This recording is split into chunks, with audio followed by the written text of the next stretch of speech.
Short ভিডিওগুলো ভাইরালের ক্ষেত্রে কয়েকটা টিপস আছে যেটা কোনো ইউটিউবারে আপনাদের সামনে প্রকাশ করে না। আজকের ভিডিওতে আপনাদেরকে সবকিছুই বুঝিয়ে দিব, সবকিছুই প্রকাশ করে দিব কি করে আমরা একজন ইউটিউবার আমাদের শর্ট ভিডিওগুলো মিলিয়ন মিলিয়ন ভিউ আনতে সক্ষম হয়। তো এখানে দেখেন আমার একটা ভিডিও প্রায় 1.9 মিলিয়ন ভিউ, আর একটা 1.1 মিলিয়ন, একটা প্রায় 700K কাছাকাছি ভিউ। তো এটা কি করে আমরা করি কিংবা কি করে এই ভিডিওটার ভিউটা আনি এবং কি কোনো ইউটিউবারে এটা আপনাদের সাথে শেয়ার করে না। সো আজকে আমি এটা শেয়ার করব।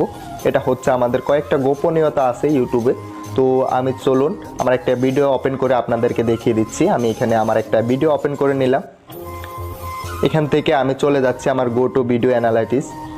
তো এখানে চলে আসার পরে এই যে দেখেন আমার ভিডিওটা এখানে শো করতেছে, এখানে 1.1 মিলিয়ন ভিউ। তো আমি এখানে উপরে ক্লিক করে রিচে চলে আসলাম। আমি এখানে রিচে চলে আসার পরে এই যে দেখেন এখানে 1.1 মিলিয়ন ভিউয়ার্স। সো এটা কোন কোন জায়গা থেকে এটা ভাইরাল করছে কিংবা কে কে এটা ভাইরাল করছে, সো এটা সর্বপ্রথম আমরা পেয়ে যাচ্ছি ইউটিউব